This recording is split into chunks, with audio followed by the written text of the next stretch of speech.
Comment le monde vous traite-t-il quand vous n'avez rien? Ce jour-là, je suis entré dans un hôtel 5 étoiles pour demander combien coûtait une chambre.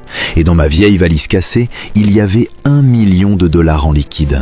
Mais le manager m'a plaqué contre le comptoir et m'a humilié devant tout le monde. Sa voix résonnait dans tout le hall. Il m'a dit de dégager, que les gens comme moi n'étaient bons qu'à aller se laver dans des douches publiques. Je n'ai pas répondu, pas parce que j'avais peur, mais parce que ce jour-là, je ne portais pas de costume, je n'avais pas de garde du corps, je n'avais rien qui impose le respect, seulement une vieille valise fendue couverte de poussière. Mais à l'intérieur, il y avait de quoi assommer tout le monde. 1 million de dollars. Ce jour-là, je l'avais fait exprès. Je m'étais déguisé en sans-abri, des vêtements si sales qu'on ne voyait plus leur couleur, le visage couvert de boue, les cheveux en bataille comme frappés par la foudre. Je voulais juste voir comment il me traiterait en pensant que je n'avais absolument rien. Et si quelqu'un pouvait encore me traiter comme un être humain, alors je lui donnerais la plus grande récompense de toute ma vie. L'hôtel dans lequel je suis entré était en réalité mon propre hôtel 5 étoiles. À la réception, j'ai parlé à voix basse. « Mademoiselle,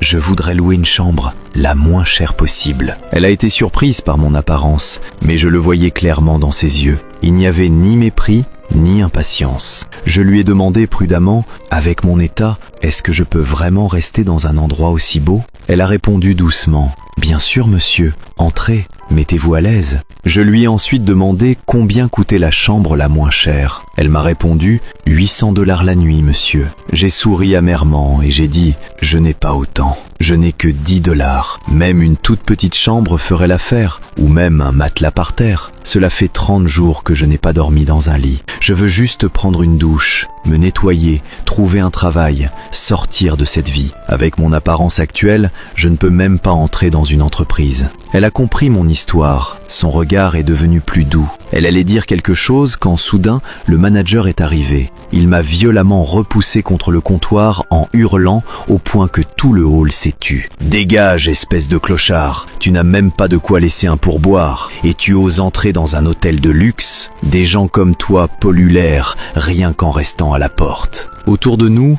les gens murmuraient. Certains ricanaient, d'autres secouaient la tête et certains sortaient déjà leur téléphone pour filmer. Je baissai la tête et d'une voix presque inaudible, je dis « Je veux juste prendre une douche. » Avec 10 dollars. Le manager éclata de rire. 10 dollars. Tu crois que c'est une œuvre de charité ici? Va aux douches publiques, c'est là que tu dois aller. Sécurité, sortez-le d'ici et désinfectez tout ce qu'il a touché. À ce moment-là, tous les regards posés sur moi me traitaient comme un déchet. C'est alors que la réceptionniste s'est avancée. Elle s'est placée devant moi, la voix tremblante, mais sans reculer. D'un mot, monsieur le manager, il veut juste être propre. Il veut juste trouver un travail. Pour cette nuit, je paierai sa chambre. Le visage du manager est devenu noir. Tu es folle! Tu vas risquer ton emploi pour ce type?